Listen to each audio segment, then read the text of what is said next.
Robert Greene. All the most successful people nowadays who are truly successful and innovative in their field are not people motivated by money. There is something I call social intelligence. You can do a lot in life on your own, and you can do all kinds of stuff. But if you're really bad with people, if you're really naive or aggressive and push people away, if you don't know the political environment you're in, it invalidates all the things you know. You're not going to get anywhere.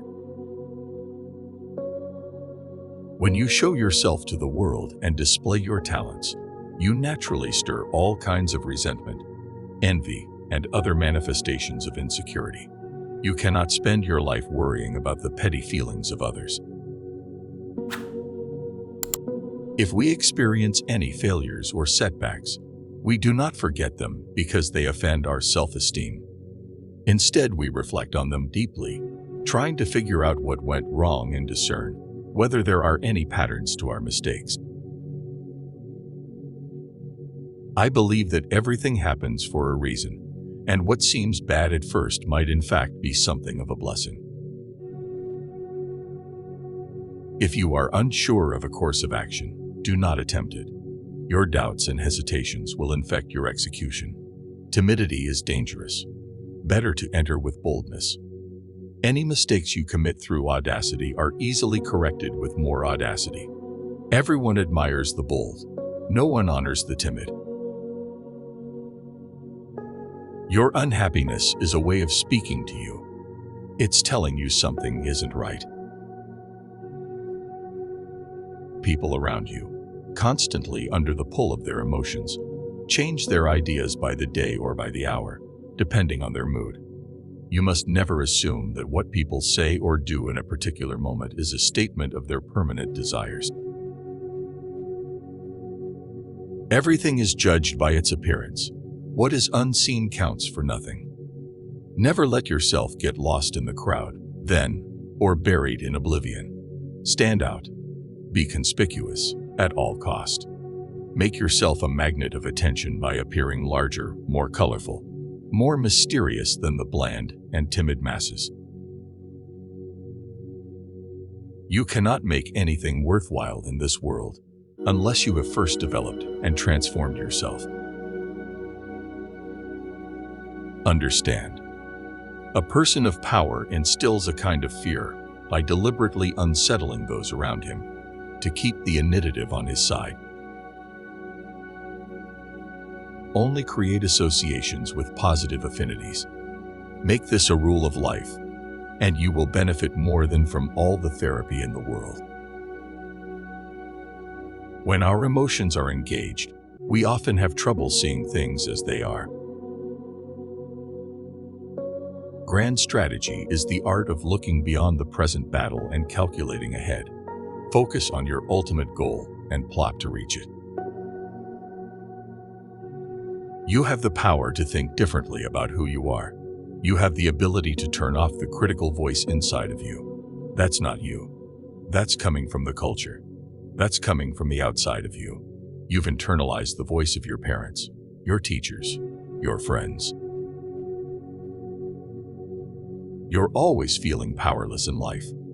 If you're in an abusive relationship or working for what we call a psychotic boss, sometimes the only option is to leave because your emotions get so entangled with these manipulative people that staying there you're just helpless because they're good at passive-aggressive games and you're not. So you have to leave. Keep your friends for friendship, but work with the skilled and competent. Think of it this way. There are two kinds of failure. The first comes from never trying out your ideas because you are afraid, or because you are waiting for the perfect time. This kind of failure you can never learn from, and such timidity will destroy you. The second kind comes from a bold and venturesome spirit. If you fail in this way, the hit that you take to your reputation is greatly outweighed by what you learn. Repeated failure will toughen your spirit and show you with absolute clarity how things must be done. When people are too present, too familiar, or too in our face, something happens to us psychologically. We begin to tune them out. We begin to get sick of them. We begin to know them so well and become so familiar with who they are that we lose a bit of respect for them.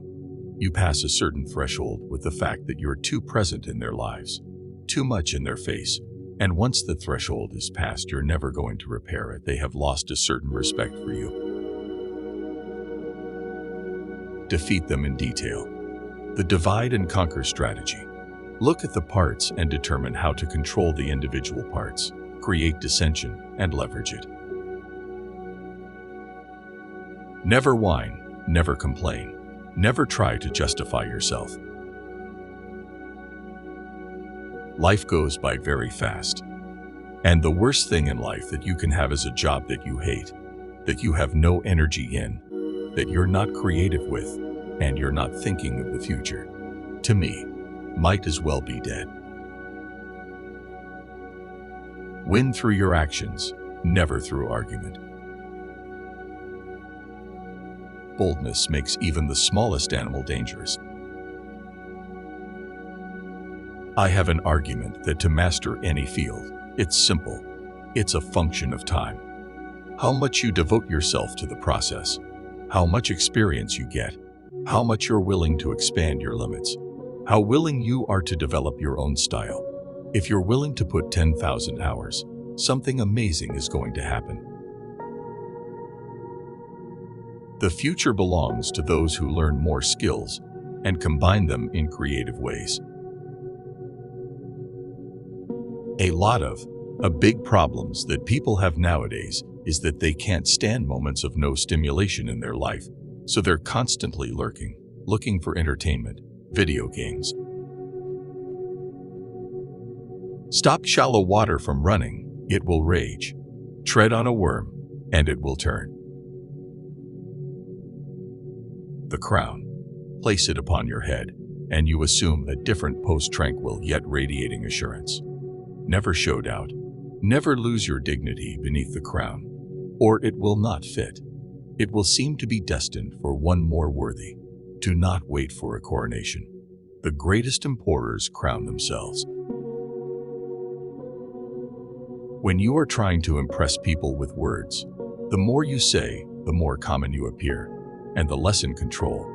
Even if you are saying something banal, it will seem original if you make it vague, open-ended, and sphinx-like. Powerful people impress and intimidate by saying less. The more you say, the more likely you are to say something foolish. Remember, the best deceivers do everything they can to cloak their Rogwich qualities. They cultivate an air of honesty in one area to disguise their dishonesty in others. Honesty is merely another decoy in their arsenal of weapons. No moment is wasted if you pay attention and learn the lessons contained in every experience. Those qualities that separate us are often ridiculed by others or criticized by teachers. Because of these judgments, we might see our strengths as disabilities and try to work around them in order to fit in. But anything that is peculiar to our makeup is precisely what we must pay the deepest attention to and lean on in our rise to mastery. Lord, protect me from my friends. I can take care of my enemies. It is in fact the height of selfishness to merely consume what others create and to retreat into a shell of limited goals and immediate pleasures. The world wants to assign you a role in life, and once you accept that role, you are doomed. If you view everything through the lens of fear, then you tend to stay in retreat mode. You can just as easily see a crisis or problem as a challenge, an opportunity to prove your mettle, the chance to strengthen and toughen yourself, or a call to collective action. By seeing it as a challenge, you will have converted this negative into a positive purely by a mental process that will result in positive action as well. Be royal in your own fashion. Act like a king to be treated. Mistakes and failures are precisely your means of education. They tell you about your own inadequacies. Do not accept the roles that society foists on you. Recreate yourself by forging a new identity, one that commands attention and never bores the audience. Be the master of your own image rather than letting others define it for you. Incorporate dramatic devices into your public gestures and actions. Your power will be enhanced and your character will seem larger than life. You can die from someone else's misery. Emotional states are as infectious as diseases.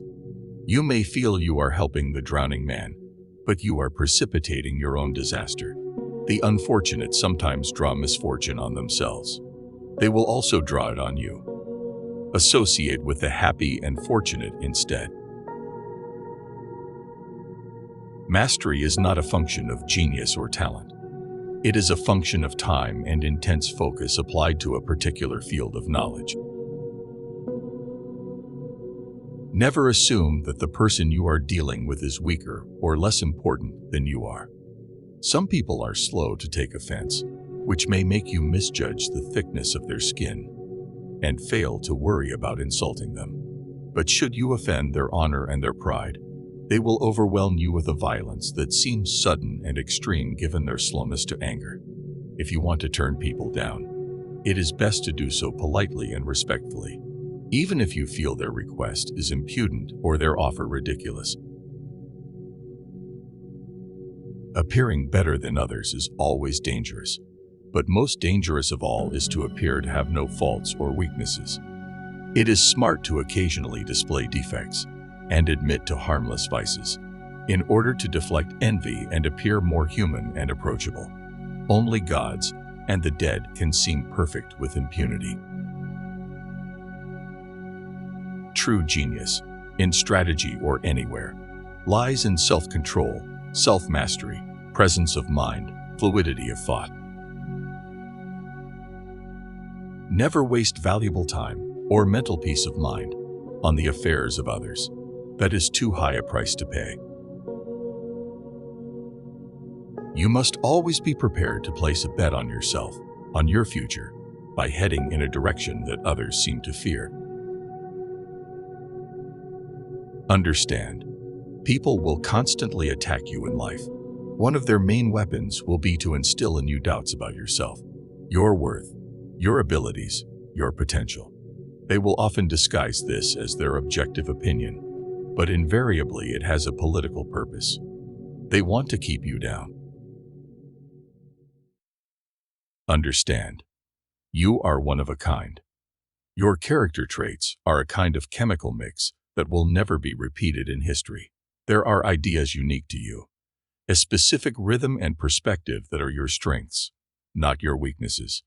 You must not be afraid of your uniqueness, and you must care less and less what people think of you. This was released from For the Sake of Education by Flow Wisdom. If the content was helpful, make sure to subscribe.